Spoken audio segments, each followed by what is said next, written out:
ప్రతి హిందువు కూడా తన జీవితంలో ఒక్కసారైనా కూడా కేరళ శబరిమల యాత్ర చేయాలని కోరుకుంటాడు. అదేవిధంగా కూడా దాదాపు 41 రోజుల దీక్షల్లో కూడా తను చేసిన తర్వాత కేరళ శబరిమల అయ్యప్ప స్వామిని దర్శించుకుంటారు. ఇదే పరిస్థితి ప్రతి కార్తీక మాసంలోనూ కూడా వస్తుంది. అయితే ఈ ఏడాది భారీగా స్వాములు శబరిమల వెళ్ళడంతో అక్కడ రద్దీ కూడా ఎక్కువైంది. చాలామంది దర్శనం కూడా చేసుకోకుండా వెనక్కి వస్తున్న పరిస్థితి కూడా నెలకొంటుంది. అయితే అక్కడ ఈ పరిస్థితి రావడానికి గల కారణాలంటే మనం అడిగి తెలుసుకుందాం. చాలా సీనియర్ స్వాములు అయితే మన దగ్గర ఉన్నారు. దాదాపు సైకిల్ తొక్కుని శబరిమల వెళ్ళి బైక్ మీద వెళ్ళి అనంతరం చాలాసార్లు శబరిమల వెళ్ళిన స్వాములు మనతో ఉన్నారు. జక్కంపూడి కుమార్ గారు, అసలు అక్కడ ఎందుకు ఈ పరిస్థితి ఈ విధంగా వచ్చిందో మనం అడిగి తెలుసుకుందాం.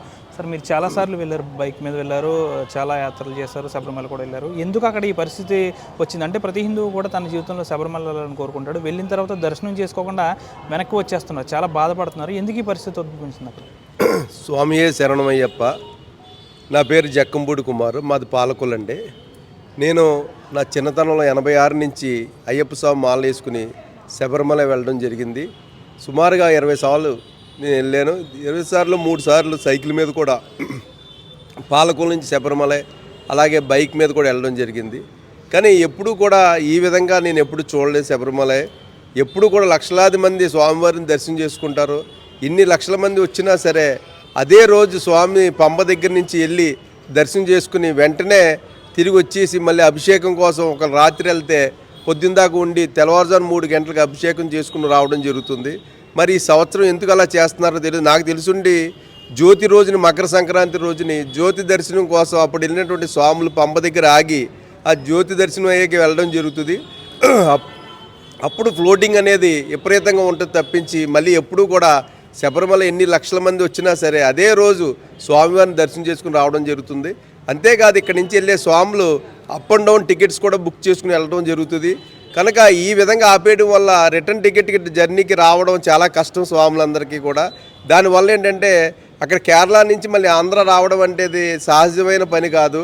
మరి నాకు తెలుసుండి గత 2-3 సంవత్సరాల నుంచి ఇబ్బందులు గురవుతున్నారు స్వాములు శబరిమలకి. మీకు శబరిమల కనుక వెళ్ళిన భక్తులు కనుక చూసినట్లయితే ఈ కోస్టల్ బెల్ట్ మన సౌత్ ఎక్కువ మంది జనం అక్కడికి వెళ్ళి చేస్తాం. ఇది అయ్యప్ప మాల అనేది చాలా పవిత్రమైంది. మా చిన్నతనంలో అయితే మాల వేసుకుంటే కనుక 41 రోజు సాక్షాత్ మన స్వామీజీలు ఏ విధంగా అయితే ఉంటారో ఆ విధంగా కఠినంగా నియమాలతో మేము దీక్ష చేసేవాళ్ళం. అప్పుడు భిక్ష కూడా మేము స్వాములే వండుకుని తినడం జరిగేది. బయటికి ఎక్కడికి కూడా రావడం చాలా తక్కువగా వచ్చేవాళ్ళం.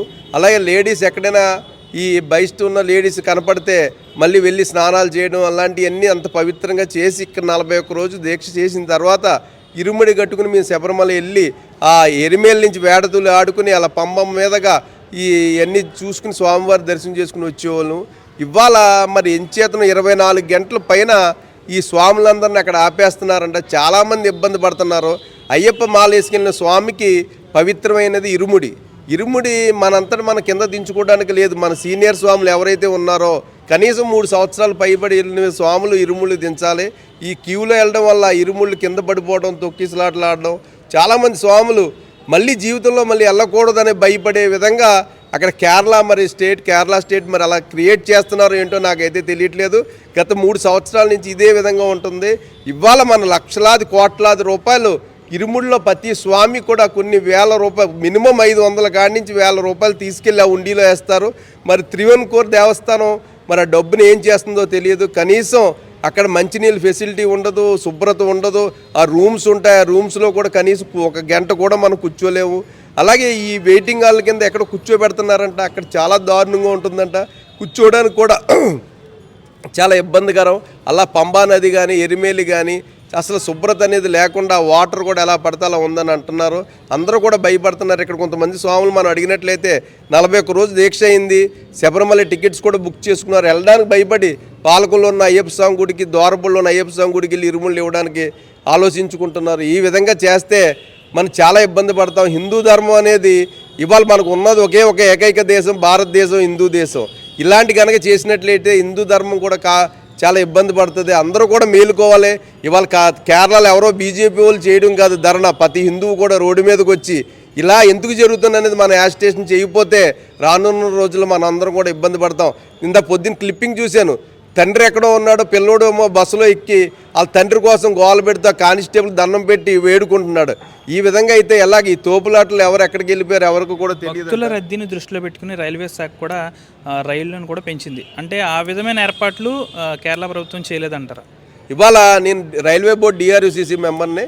ఈ ఏరియా నుంచి స్వాములు విపరీతంగా మాల వేసుకుంటున్నారు కాబట్టి వాళ్ళు దృష్టిలో పెట్టుకుని గత సంవత్సరం కూడా ఈ సంవత్సరం కూడా స్పెషల్ ట్రైన్స్ వేయడం జరిగింది. ఇవన్నీ కూడా డిపార్ట్మెంట్ నుంచి వెళ్ళి ఇన్ఫర్మేషన్ కంపల్సరీ ఆ స్టేట్ గవర్నమెంట్ కేరళకి కంపల్సరీ తెలుస్తుంది. ఇంతమంది జనం వస్తున్నారు కాబట్టి దీనికి తగ్గ ఏర్పాట్లు అక్కడ మన కేరళ ఆర్టీసీ ఏదైతే ఉందో వాళ్ళ బస్సుల ఏర్పాట్లు ఇవన్నీ కూడా వాళ్ళు చేసుకోవాల్సిన అవసరం ఉంది. ఇందాక మరి దేవస్థానం వారు ఎవరో నేను ఇంటర్వ్యూలో విన్నాను, నేను ఈ పక్కదారుల నుంచి వచ్చేస్తున్నారు అంటున్నారు. అదంతా శుద్ధ తప్పది. ఎరిమేలి శబరిమల వెళ్ళి ప్రతి స్వామి కూడా మాకు తెలిసిన మట్టికి పంబా గణపతి దగ్గర నుంచే దారి కానీ పక్కదారులు ఎక్కడా కూడా లేవు.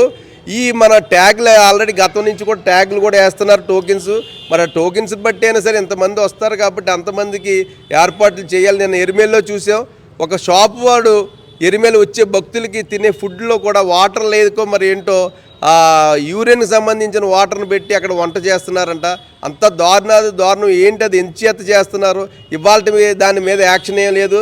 తూతాయి మంత్రంగా షాప్ని ఏదో తీస్తున్నాం అంటున్నారు కానీ అలా చేయకూడదు. మీరు ఈ పిలిగ్రామ్స్ ఎక్కడైతే ఉన్నారో అక్కడ ఇచ్చే షాప్స్ కాడి నుంచి ప్రతి దాని మీద కూడా నిఘా మీకు ఉండాలి. వాళ్ళు ఏ విధంగా చేస్తున్నారు, ఎలా చేస్తున్నారు, ఎవరు వస్తున్నారు, ఏంటి, ఆ పిలిగ్రామ్ షాప్స్ భక్తులా లేకపోతే ఎవరైనా ఏంటి అనేది కూడా మీరు తెలుసుకోవాల్సిన అవసరం ఎంతైనా ఉంది. ఎందుకంటే మీకు ఆ కేరళలో మన శబరిమలలో చూసినట్లయితే నడడానికి కూడా చాలా ఇబ్బంది అవుతుంది. ఆ పందులు కూడా అడుగు పందులు వచ్చేసి ఆ స్వాములు మేము ఎంతో పవిత్రంగా అక్కడికి వెళ్తాం. ఇంత 41 రోజు చేసిన దీక్ష అక్కడికి వెళ్ళేటప్పుడు మాకు ఏంటి ఇంత చేసి వచ్చి ఇక్కడ ఇలా ఉంది ఏంటని చెప్పి అనిపించే విధంగా ఉంటుంది. ఆ పందులు కూడా విచ్చలవిడిగా వచ్చేస్తాయి. ఆ అడవి జంతువులు రాకుండా అక్కడ బాణాసంచ వెలిగిస్తారు. అది కూడా నాకు తెలుసుంటే కేరళ ప్రభుత్వం కాదు, ఇక్కడ నుంచి వెళ్ళే భక్తులే దానికి డబ్బులు డొనేట్ చేసి వెలిగించడం జరుగుతుంది. ఇలాగ అన్నీ కూడా భక్తుల మీద ఆధారపడి ఇవాళ అయ్యప్ప దేవాలయం ఉంది. ఇవాళ అయ్యప్ప దేవాలయం అంటే నేను చిన్నతనం నుంచి చేసుకోవడానికి గల కారణం అయ్యప్పని ఏది వేడుకుంటే అది మనకి తూచా చెప్పకుండా మన కోరికలు నెరవేరుతున్నాయి. భక్తులుగా మేము అందరం కూడా వేడుకునేది ఏంటంటే రేపు మకర విలక్కు సంక్రాంతి జనవరి దాకా కూడా భక్తులు విపరీతంగా వస్తారు. కానీ ఇక్కడి నుంచి అయినా సరే ఆ వచ్చే భక్తులు ఆన్లైన్ ద్వారా రోజుకి 1,00,000 మంది అనుకుంటున్నారో, మీకు కెపాసిటీ 50,000 మంది అనుకుంటున్నారో ముందరే అనౌన్స్ చేసి అంతమందికి ట్యాగ్ రూపంలో ఇచ్చి ఆ 50,000 మంది అంటే 50,000 మందికి కూడా ఫెసిలిటీస్ ఇచ్చి తీసుకెళ్ళి ఆ దర్శనం చేయించవలసిందిగా కోరుచున్నాం.